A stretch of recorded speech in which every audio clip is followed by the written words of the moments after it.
Item Number, SCP-614. Object Class, USELID.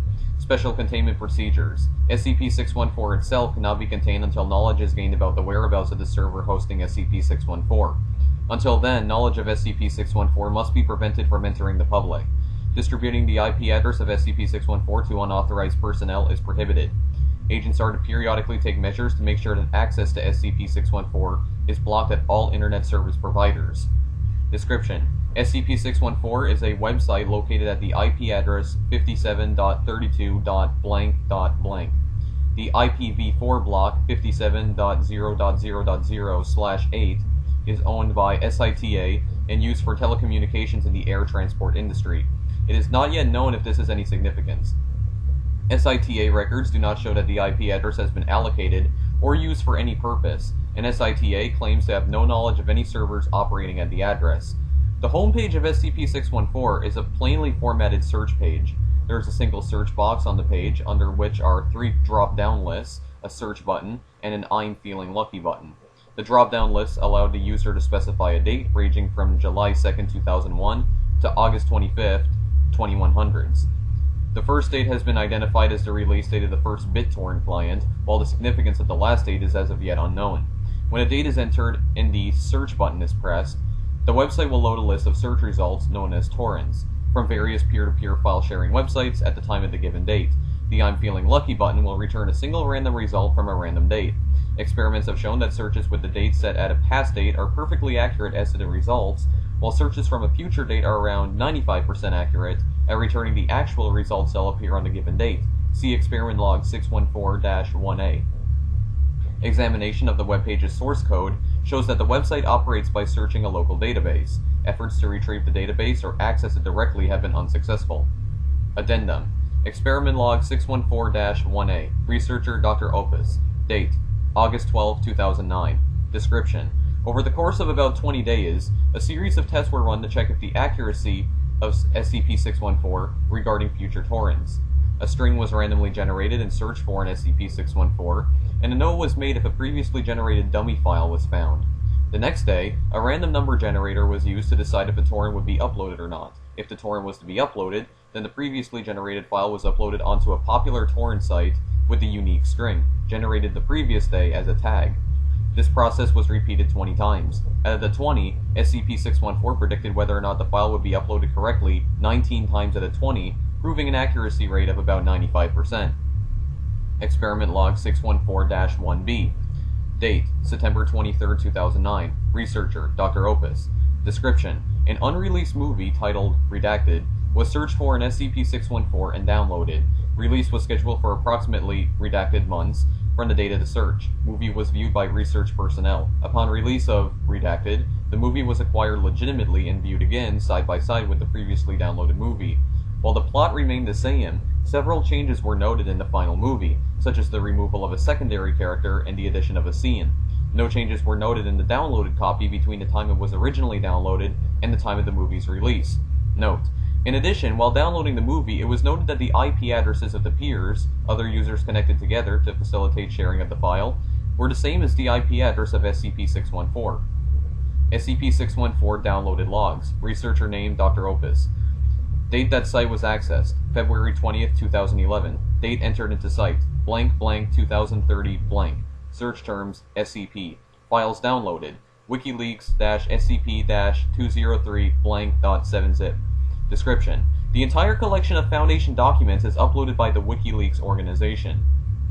Some anomalies and inconsistencies with current documents were found, such as the inclusion of previously unknown SCP blank, the listing of SCPs blank, blank, and blank as decommissioned, and data expunged of SCP blank. Further research into these leaked files is being done, and further security precautions have been taken to try to prevent a security breach. Dr. Opus says, requesting that SCP-614's object class be upgraded to USELID in light of its internet connection, the potential for public exposure, the frequently changing contents of the website, and the possibility of the appearance of more hazardous files.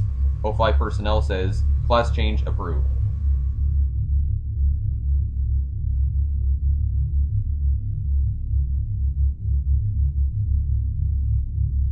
Item Number, SCP-703. Object Class, USELID. Special Containment Procedures. SCP-703 is to be contained within a standard containment chamber located in Site-77's USOLID SCP wing.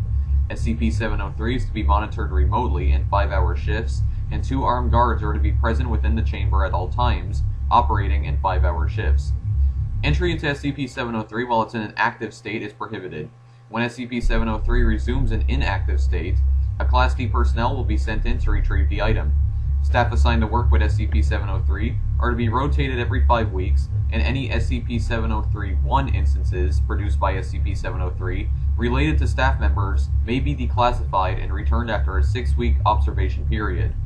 Instances of SCP-703-1 that are not related to staff must be put in permanent storage. Description: SCP-703 is a wooden closet, formerly located within a home in Endade, New Hampshire. SCP-703's interior is painted white and contains a single light bulb. The light bulb is incandescent and hangs from the ceiling by the cord. SCP-703 is 2.5 meters tall, 3 meters wide, and 1 meter long. SCP-703's exterior has been reconstructed and painted white to prevent deterioration. At random intervals, ranging between 2 hours and 14 months, SCP-703 will enter an active state. During the active state, the bulb within SCP-703 will activate. Following that, an instance of SCP-703-1 will appear. SCP-703-1 designates a collection of 452 random objects retrieved from SCP-703 following the completion of its active state. SCP-703-1 instances appear to have some relation to their environment and persons exposed to it. When SCP-703 was originally recovered by the Foundation, it primarily produced objects that young children would enjoy, such as toys, games, and food such as candy, fruit snacks, potato chips, and juice. However, after 2 years in containment, SCP-703 began producing objects of a more scientific nature, such as lab equipment. As time in containment progressed, SCP-703 began producing more specific scientific literature and equipment, eventually producing specialized equipment that could be used to replicate the function of on-site equipment. Following this, SCP-703 was moved to a higher-level containment chamber.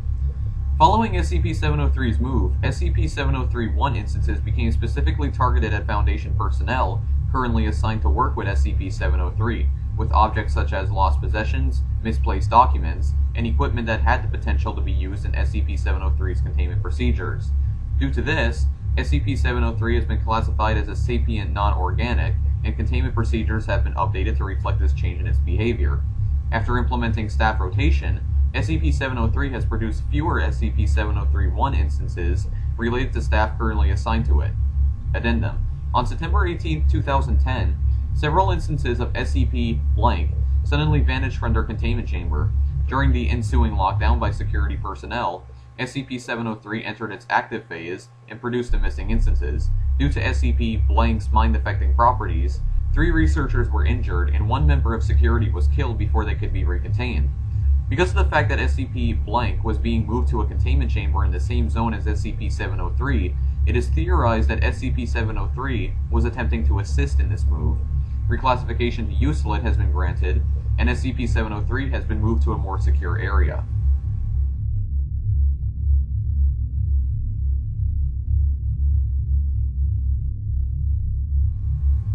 Item Number: SCP-529. Object Class: Safe. Special Containment Procedures: no special precautions have yet proven necessary. Josie is quite affectionate and at this stage is free to move about the lower levels of the facility. Staff are not permitted to feed cheese to her. She will become distressed if not given sufficient cheese. Description: SCP-529 is a small house cat with gray tabby markings. Parts of the animal to the rear of the end of the ribcage appear to be missing. The body terminates sharply as if sliced in two. In spite of this, the animal has no health problems and moves about as if its hindquarters were still in place. For example, walking takes place as usual, and sometime after feeding, the animal makes motions as if to void itself of waste matter. The cross-section does not display the interior of the animal, but appears pure black to the eye and absorbs all non-visible wavelengths of light. It is slightly yielding to the touch. Gentle stroking of this area sometimes yields a positive reaction, purring and so on, but more usually leads to the creature turning on the agent, claws at the ready. Those scratched have experienced no abnormalities. The hind regions do not appear to be invisible. A cursory examination will show that there are no hindquarters. DNA testing has shown the animal to be female.